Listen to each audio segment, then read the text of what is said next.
हारे का सहारा, रामू की अटूट भक्ति। जय श्री श्याम भक्तों। जब जीवन में अंधेरा इतना घना हो जाए कि आगे का रास्ता दिखाई न दे, तब समझ लेना कि सांवरे की रोशनी आपके बहुत करीब है।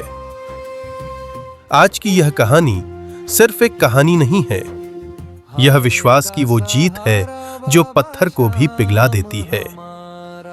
यह कहानी है राजस्थान के एक छोटे से गांव में रहने वाले एक गरीब लकड़हारे रामू की, जिसकी झोपड़ी भले ही कच्ची थी, लेकिन उसका भरोसा अपने श्याम पर चट्टान की तरह मजबूत था। गांव में अकाल पड़ा हुआ था, खाने के लाले पड़ गए थे, घर की जमा पूंजी खत्म हो चुकी थी। तभी उसकी छोटी बेटी गंभीर रूप से बीमार पड़ गई। उसकी पत्नी रोते हुए बोली, रामू, हमारी बेटी अब नहीं बचेगी, कुछ करो। रामू की आंखों में आंसू आ गए, लेकिन उसने खुद को संभाला और बोला, मैं आज खाली हाथ नहीं लौटूंगा, चाहे मेरी जान ही क्यों न चली जाए। आखिरी उम्मीद लेकर रामू गांव के साहूकार के पास पहुंचा।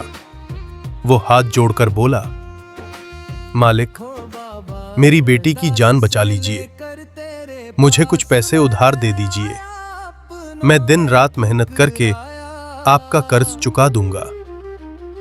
लेकिन साहूकार जोर जोर से हंसने लगा। अरे ओ रामू, तेरे पास ना खेत है ना बैल, कर्ज चुकाएगा कैसे? जा अपने भगवान से मांग, अगर वो इतना बड़ा है तो वही तेरी मदद करेगा। और सुन, यहां दोबारा अपनी शक्ल मत दिखाना। यह सुनकर रामू का दिल टूट गया। लोग भी उसका मजाक उड़ाने लगे। रोता हुआ रामू घर लौटा। उसने आसमान की ओर देखा। अब तो बस तू ही मेरा सहारा है मेरे श्याम। और उसी पल वो खाटू धाम की ओर चल पड़ा। चिलचिलाती धूप, तपती रेत, नंगे पांव और पैरों में छाले, लेकिन उसके होठों पर बस एक ही नाम था, जय श्री श्याम, जय श्री श्याम। चलते चलते उसकी ताकत जवाब देने लगी और वो सड़क किनारे गिर पड़ा। आंखों में आंसू लिए वो आसमान की ओर देखकर बोला, हे सावरे, क्या तू मुझे भूल गया? क्या तेरी दया खत्म हो गई? लोग तेरा मजाक उड़ा रहे हैं, क्या मैं हार जाऊं? तभी एक मधुर आवाज आई, इतनी जल्दी हार मान ली? रामू ने आंखें खोली।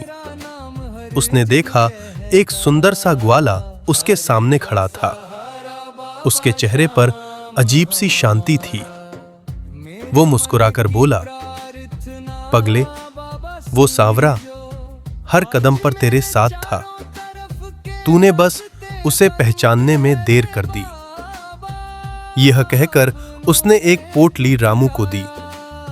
इसमें सूखी रोटियां हैं, इसे खा और आगे बढ़। और याद रखना, उसका हाथ कभी मत छोड़ना। रामू ने पोटली खोली। जैसे ही उसने एक रोटी तोड़ी, वो दंग रह गया। वो रोटी सोने की चमकती हुई मोहर में बदल गई। रामू घबरा गया। वो तुरंत उस ग्वाले को ढूंढने लगा, लेकिन वहां कोई नहीं था। सिर्फ हवा चल रही थी और वातावरण में एक दिव्य सुगंध फैल रही थी।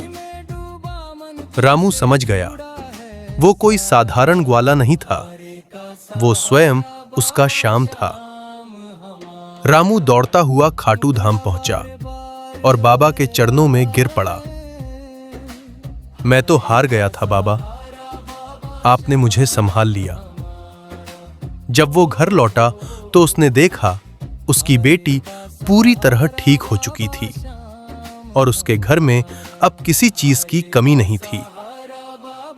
भक्तों, याद रखना, जब हम हार जाते हैं तभी भगवान हमारा सहारा बनते हैं। अगर आपको यह कहानी पसंद आई हो तो कमेंट में जय श्री श्याम जरूर लिखें। जय श्री श्याम।